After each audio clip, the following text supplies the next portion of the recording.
Bismillahirrahmanirrahim. Louange à Dieu, maître des univers, nous témoignons qu'il n'y a de Dieu que Dieu et que Mohammed est le messager de Dieu, sallallahu alayhi wa sallam, qui a dit, crains Dieu où que tu sois. Mes chers frères et sœurs en islam, je vous recommande ainsi qu'à moi-même la piété, le fait de craindre Allah. Allah est avec ceux qui le craignent. Tout musulman sait que la vie est un combat. Le croyant a face à lui 5 ennemis. 1. Son ego, son nafs ou âme charnelle et passionnelle, c'est-à-dire sa propre personne. 2. Le diable. 3. Le négateur. 4. L'hypocrite. 5. Le musulman envieux. Il ne fait aucun doute que le premier de ses ennemis, l'ego, est l'un des plus hostiles et des plus nuisibles à l'être humain. Dans la sourate Yusuf, Joseph, le Coran parle en disant « Certes, l'âme est très instigatrice du mal. Inna nafsa la'ammaratum bisu » Comme vous le savez, mes frères et sœurs en islam, il existe plusieurs sortes de djihad, mais tous reposent sur un même fondement, la lutte contre l'ego. Cette lutte revient à contraindre son moi à se conformer au commandement divin et à s'écarter de tout ce que Dieu a interdit. Qui agit ainsi et domine son ennemi intérieur vient à bout de tous ses ennemis extérieurs. De plus, le serviteur ne peut se rapprocher de Dieu par le mal qui est en lui. Parmi les hommes, il en est qui se laissent dominer par leurs âmes charnelles et passionnelles, et ils suivent leurs égos, emportés par le tourbillon des passions, des désirs et des plaisirs illicites. Et parmi les hommes, il en est qui, au contraire, entravent l'élan de leurs égos et parviennent à les maîtriser face aux tentations de toutes sortes. Allah, glorifié soit-il, dit à ce propos dans le Coran, « Quant à celui qui aura transgressé et qui aura préféré la vie d'ici-bas, la fournaise sera alors son refuge.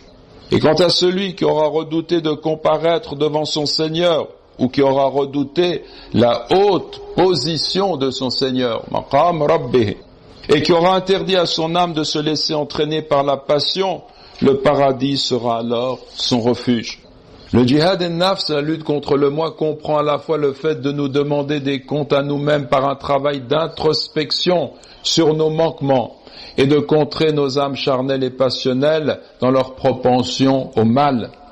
Comme nous l'avons déjà dit, cette lutte revient à faire plier nos égos afin qu'ils se conforment à l'ordre de Dieu et qu'ils renoncent à transgresser sa loi.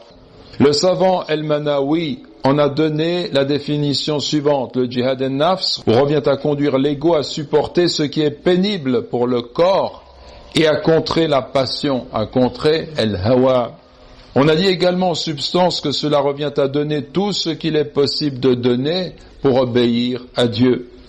Quant à El-Qushayri, il définit ainsi la lutte contre l'ego. Je cite, « Le fondement de ce combat revient à sevrer son âme charnelle et passionnelle en la privant de ce qu'elle a l'habitude de faire et de consommer, et à la contraindre à s'opposer à ses désirs. » Mes chers frères, le serviteur, s'il obéit et se soumet à son âme charnelle et passionnelle, finit par périr.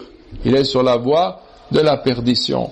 En revanche, s'il la combat en lui imposant les rênes de la foi et les brides de la piété, il remporte par là même une victoire dans l'une des plus grandes arènes du djihad. Le prophète sallallahu alayhi wa sallam a dit, « Vous informerai-je sur le croyant ? C'est celui en qui les gens ont confiance en ce qui concerne la sauvegarde de leurs biens et de leur personne. Et le musulman est celui dont les musulmans n'ont à craindre ni la langue ni la main. Et le mujahid, le combattant, est celui qui combat son ego dans l'obéissance à Dieu.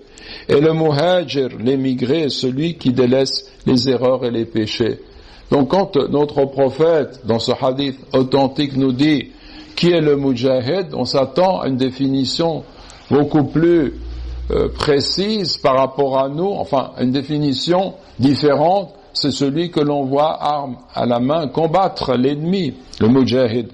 Pourtant, il nous dit ce qu'est essentiellement le mujahid. Le mujahid est celui qui combat son ego dans l'obéissance, qui combat son ego dans l'obéissance à Allah. Puis le muhajir, on pense immédiatement à la hijra, on se déplace de la Mecque à Médine.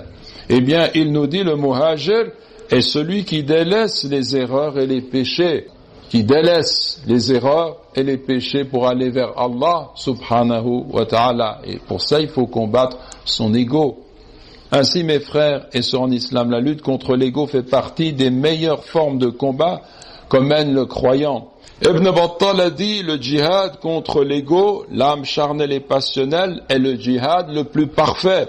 Et plus loin, il poursuit cette interdiction, donc le fait de lutter contre le nafs, cette interdiction revient à empêcher l'âme de commettre des actes de désobéissance, et à lui interdire d'entreprendre les choses qui comprennent un doute, et à lui refuser de s'adonner abondamment au plaisir permis, afin d'en garder une part plus abondante dans l'au-delà. Donc il ajoute, lui, en plus du fait de suivre la voie que Dieu nous impose, on obéit à ses ordres, on s'écarte de ses interdits. En plus de cela, il s'agit aussi de contrer son nafs quand on aborde le domaine des choses qui sont douteuses. On s'est tous retrouvés dans une situation, un plat nous est présenté et c'est délicieux, on a envie de manger, mais quelque part il y a un doute sur ce que contient ce plat. Donc djihad al-nafs, c'est de se dire, je vais pas tomber dans le doute. Je vais m'écarter et je vais me préserver ainsi. Et c'est aller contre son désir, son âme charnelle, passionnelle, qui veut dévorer la vie, qui veut dévorer les choses de la vie. Et il ajoute aussi à cela le fait de ne pas se perdre dans une abondance de plaisirs licites. Il y a des plaisirs qui sont licites, mais quand quelqu'un se plonge dans ces plaisirs de façon outrancière, eh bien il suit là son âme charnelle et il risque bien progressivement de s'écarter du droit chemin. Nous demandons à Allah subhanahu wa ta'ala de faire en sorte que nous soyons de ceux qui mènent ce combat contre leurs égos avec détermination et sincérité. Allahumma amin, Allahumma amin. En résumé, mes frères, tout ce qu'on a dit, on doit sortir de cela en se disant une chose qui est très claire. Avant de regarder tous les ennemis qui sont autour de nous et d'accuser les autres, il faut commencer par mener ce combat. Il faut avoir la certitude qu'au fond de toi-même, tu as l'un des pires ennemis qui veut ta perte, et ce pire ennemi, ou l'un des pires ennemis, c'est qui? C'est toi-même. Voilà ce que nous enseigne l'islam de façon tout à fait claire.